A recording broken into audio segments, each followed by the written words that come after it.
Hola, mi nombre es Natalia Rey y a continuación vamos a realizar una síntesis de los temas tratados en el primer corte.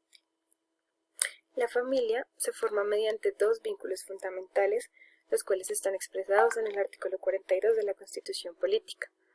Los primeros son los naturales, en los cuales encontramos la filiación por parentesco de consanguinidad, y los segundos los jurídicos. Encontramos el matrimonio, la voluntad responsable.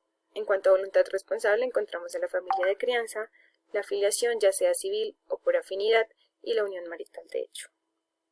Frente a la voluntad responsable hablamos de la adopción, la cual se hace por medio de un proceso en el cual como primera medida se busca el restablecimiento de los derechos del menor,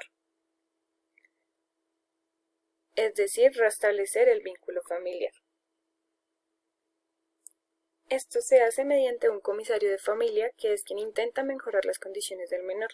Este debe ser trabajador social o psicólogo, o mediante un inspector de policía, el cual debe ser abogado.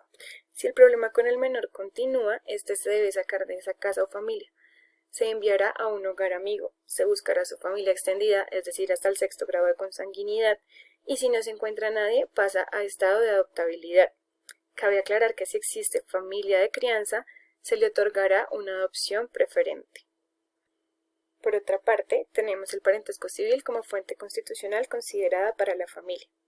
En el parentesco civil encontramos la adopción y el parentesco por afinidad. El parentesco por afinidad hace referencia a la relación del cónyuge con la familia del otro. A continuación, tenemos un esquema en los cuales se evidencia el parentesco por consanguinidad de color azul, como es el parentesco entre Oscar y Diego, que es su padre, el parentesco por afinidad, que es Flor, la relación que tiene con la familia de su esposo Oscar, y el parentesco civil, que es Fernando, la relación que tiene con sus padres adoptivos Benjamín y Gloria. Los grados de parentesco pueden ir desde 1 hasta infinito.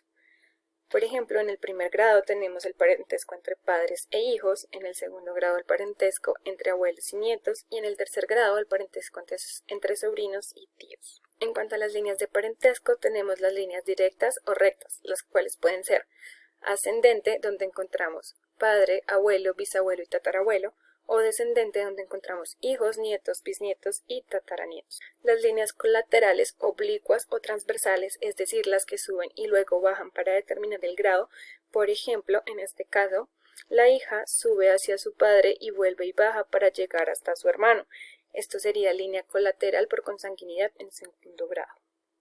El matrimonio es un contrato solemne expresado en el artículo 113 del Código Civil. Encontramos dos tipos: religioso, que son católicos o no católicos, es decir, de otras religiones o otras iglesias, y civil, el cual se hace por notaría. El matrimonio presenta requisitos de existencia, en los cuales encontramos acuerdos, elementos esenciales o solemnidades. Por ejemplo, deben haber dos partes que quieran casarse. En requisitos de validez encontramos la capacidad, se tiene desde los 14 años y esto se entiende como emancipación. El consentimiento, error, fuerza o dolo, en el cual el dolo no es válido o no aplica. La causa lícita o el objeto lícito. Sin los requisitos de existencia se generaría inexistencia del contrato y sin los requisitos de validez se generaría nulidad del contrato. El matrimonio entre parejas del mismo sexo se legaliza en la sentencia C-075 del 2007, pues la Corte decide proteger el derecho accesorio, es decir, el patrimonio, y esto genera protección al vínculo personal, pues se pretendió evitar el déficit de protección y la discriminación. La disolución del matrimonio se presenta cuando uno de los cónyuges muere o bajo divorcio, el cual solo se da cuando existe una causal. Estas causales están expresadas en el artículo 154 del Código Civil. Asimismo, estas se dividen en dos: objetivas, que son las que tienen remedio, por ejemplo, la causal 8, separación del cuerpo por más de 2 años, y las subjetivas, las cuales son las que generan culpabilidad, por ejemplo, la causal 1, las relaciones sexuales extramatrimoniales. Cabe aclarar que no se puede alegar culpa propia.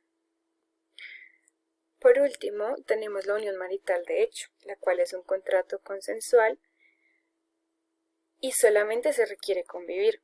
Sus requisitos de existencia son el ánimo de permanencia, la seriedad, por ejemplo, compartir los gastos, y la notoriedad, la cual debe ser probada. Y los requisitos de validez, la capacidad, el consentimiento, la causa lícita y el objeto lícito. La unión marital, de hecho, no debe ser registrada. Cabe aclarar que no pueden coexistir dos sociedades patrimoniales de hecho o una sociedad patrimonial de hecho y una sociedad conyugal. Esto solo se puede dar cuando primero se da la sociedad conyugal y después la sociedad patrimonial de hecho, y la segunda genera la disolución de la primera.